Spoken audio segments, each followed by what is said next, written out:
Have you stopped dreaming? Today we're talking about peeling back the layers in order to find out who we are and not settling for less than the best for ourselves in this episode of Coffee with Tea.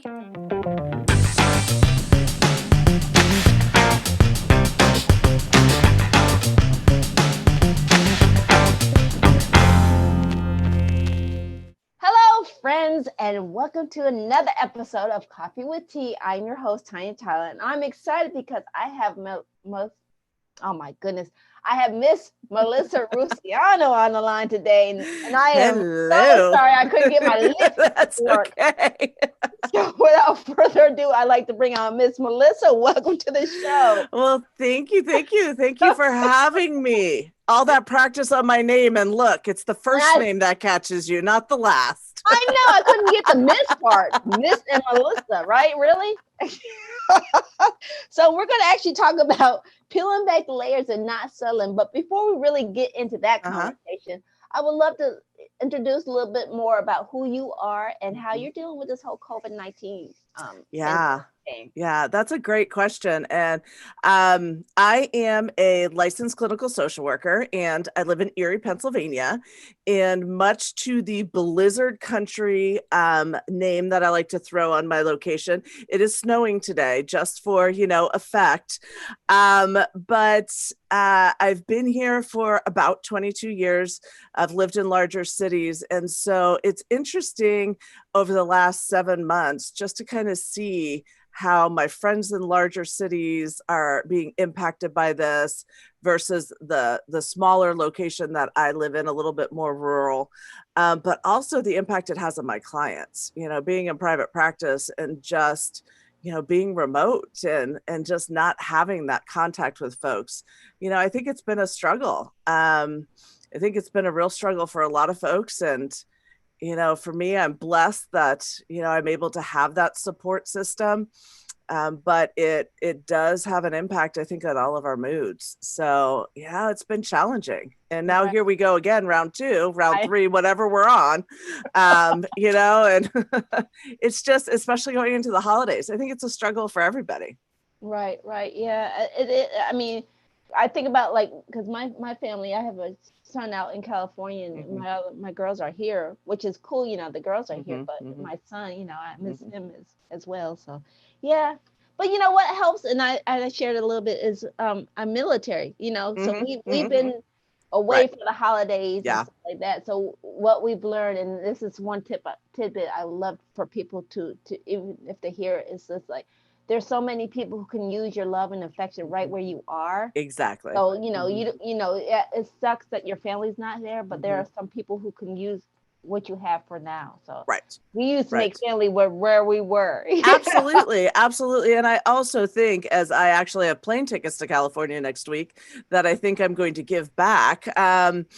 It's holidays sometimes don't even have to be on that day as well. That sometimes your holidays can be, Thanksgiving can be in July.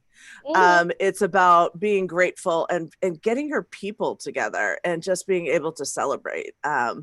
And so just to be able to cognizant that, yes, it's Thanksgiving, it's the third Thursday of November, but that doesn't mean you can't create your own holidays with your people when you're able.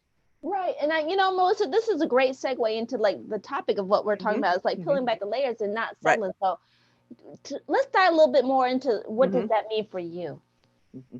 Well, I think that as a female, as a mental health clinician, I think there's always this expectation that you have to have it put together. You have to be able to multitask. You have to be able to handle any curveballs that are thrown. And the more women I work with and the more mental health or even helping professionals that I work with, really get to a point of saying hey, this facade I put out to the rest of the world, it doesn't jive when I get home, and I throw on my fuzzy slippers and I curl up in a blanket on the couch. And it's just a very difficult transition, I think, for a lot of people. And as a result, they end up settling in careers that they think they quote unquote should have, or they settle in relationships because it's better than being alone, and just really I really want to empower women, especially, but men as well. I don't want to exclude any gender here, but to not settle for something just because it's in front of you. Sometimes the harder road is going to give you way more fulfillment than taking the easy path and just being like, well, that's what's here. Right. And I know you're talking about, let's, because you actually are behind the scenes of helping professionals. Correct. Do their work. Right. Yes. So how does that look like from, your perspective? Because I know, they always, like you said, they always feel like they have to have it all together. Yeah. So you feel from behind. So, this goes across the board. So it doesn't necessarily have to be just for the professionals. Right. Absolutely. It's for anybody. Yeah. So how do you learn to peel back, as we say, peel back those layers?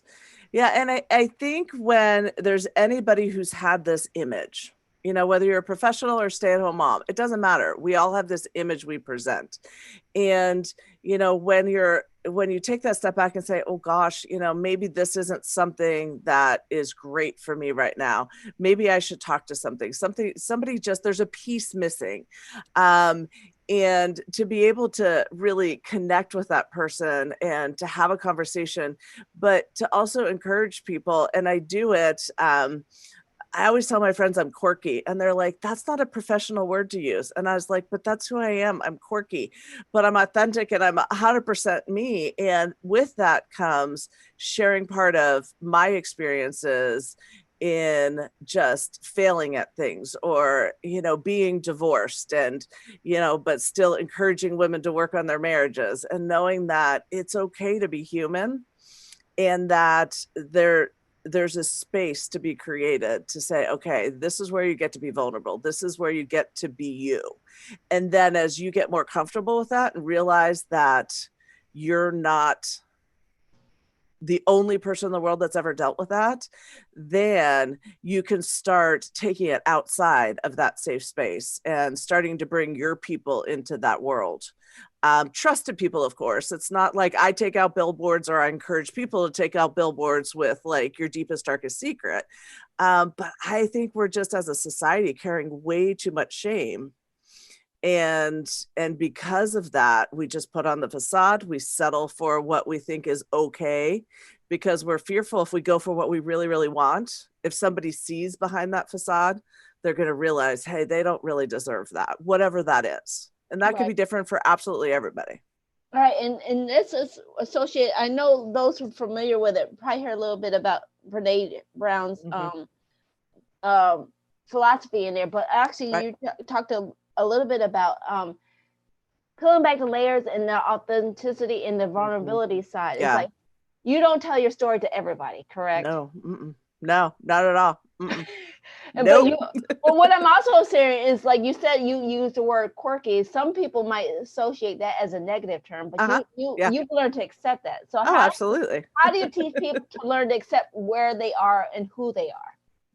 Yeah, it's kind of like that, if you remember middle school, when you have like this, you're afraid to trip down the hallway when you're in middle school because everyone's going to stare at you and they're going to be like, oh my gosh, you see what she did? She looked like a whatever.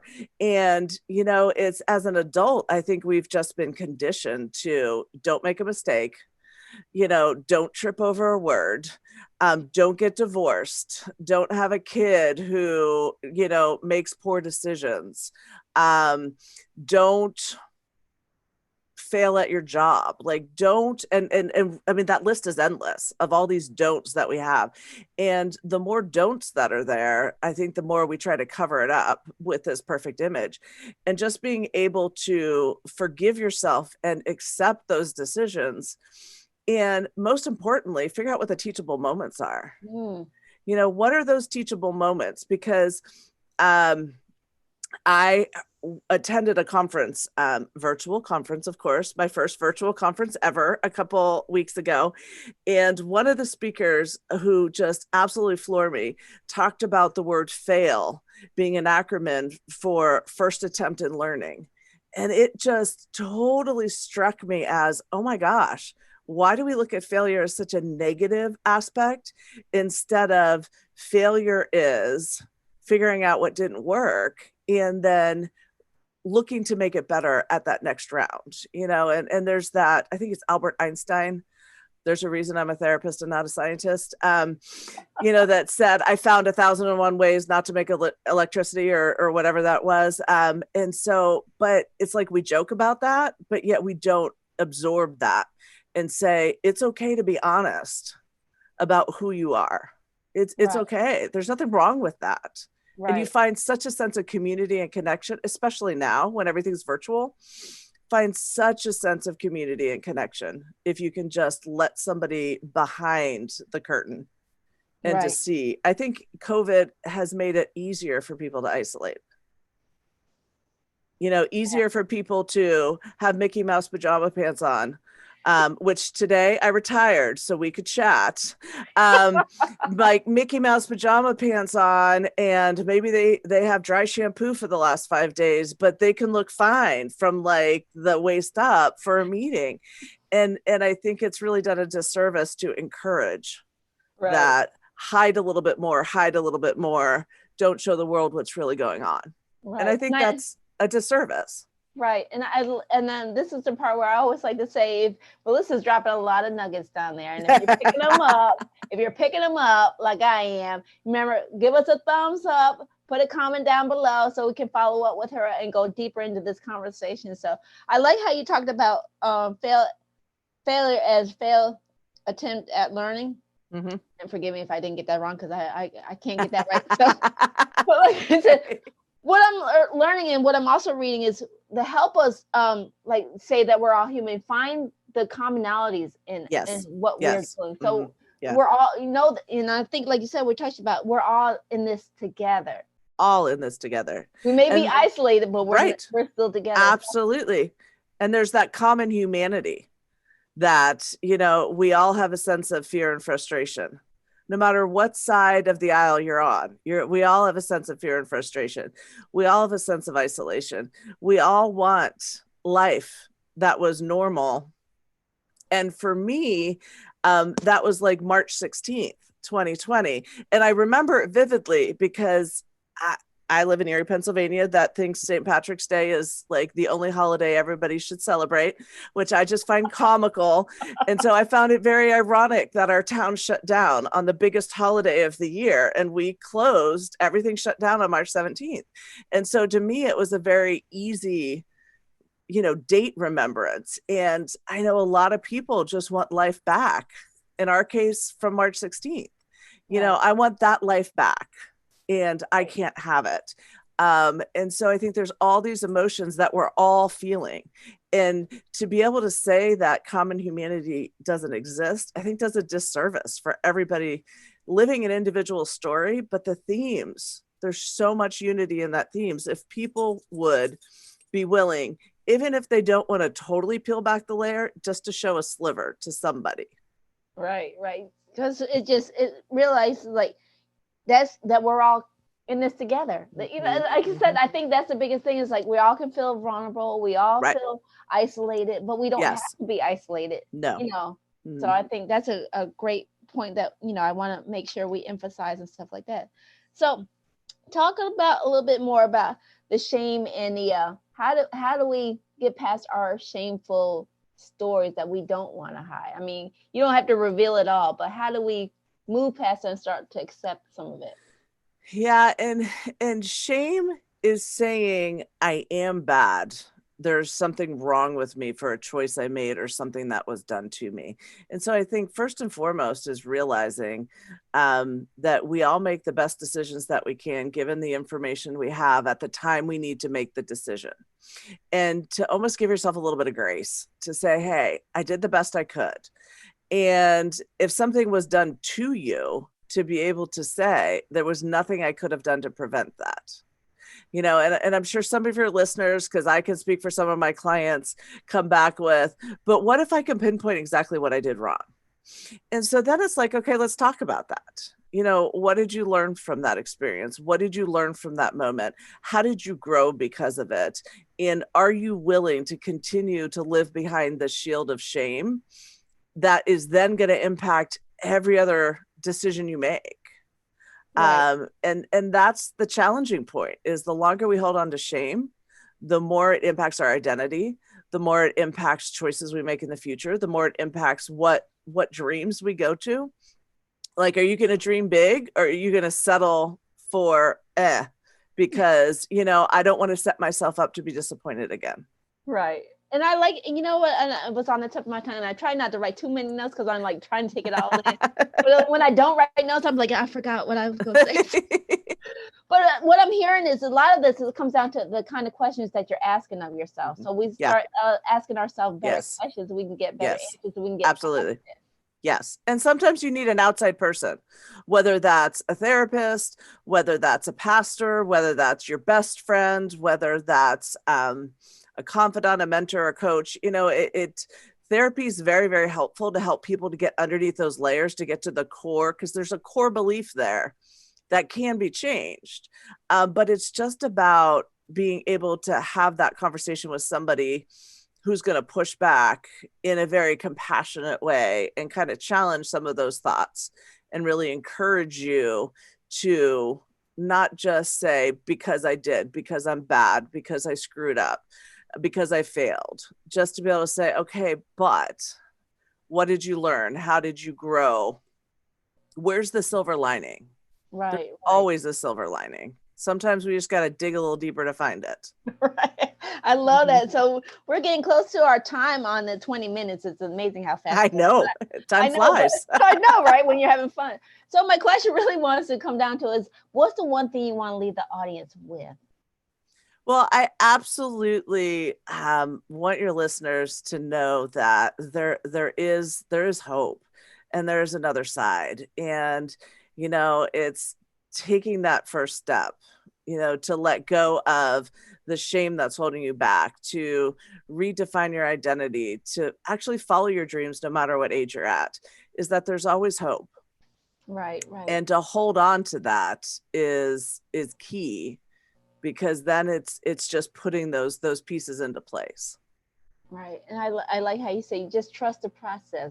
Trust the process. Yeah. People will come. Absolutely. Yeah. Mm-hmm. So, Miss Melissa, where can people find more information about you, your services, and what you offer? Well, they can just go to my website, which I'm hoping you put in the notes, so I'm not spelling my name forever, but it's melissarustiano.com. So, and through there they could. Excuse me for a moment. We have some people on the podcast, so you're going to have to spell it out just a little bit.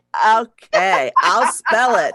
It's Melissa, Melissa, Russiano, which is Russian with an O at the end. So it's RUSSIANO.com. So melissarustiano.com. And there's a contact me form. I have a complimentary consultation that somebody can get on a 20-minute phone call with me, kind of give me just a helicopter version about what's going on and see if we're a good fit. I'm pretty non-traditional. It's one thing I always tell my clients, I will never ask you, and how does that make you feel? Because if somebody asked me that, I would be like, how do you think it makes me feel? I'm talking to you. So I just really want to empower people to live the best versions of themselves. And I know it's possible. Well, I've enjoyed this conversation, and I would love to have you come back and we can go deeper into the conversation, because like I said, for those who don't know, she is Brene Brown certified. For those, I know they're a fan like me. So when she was talking about shame, she knows how to dive into that. So we'd love to have her come back. If you'd love to come back. I would love to come back and chat longer with you. But like I said, this is an intro, so I want to be fair for everybody's time. And I want to also say thank you for those who watched. Feedback is always welcome. Emails if you have any guest or show ideas. Links to all of Melissa's sites that she mentioned will be posted in there. So yes, please check out those gems, even though she spelled it out. Follow down there and below. And thank you again for watching. Give us a thumbs up. Leave a comment below. And also, if you're enjoying the insights and you want more of the insights, please consider hitting that subscribe button over there. And remember, take things in stride, go with the flow, and create your own path. And we'll see you back here on another episode of Coffee with Tea. All right, bye-bye. Bye, guys. Share with us. What was one of your takeaways from today's show? Post your answers in the comments.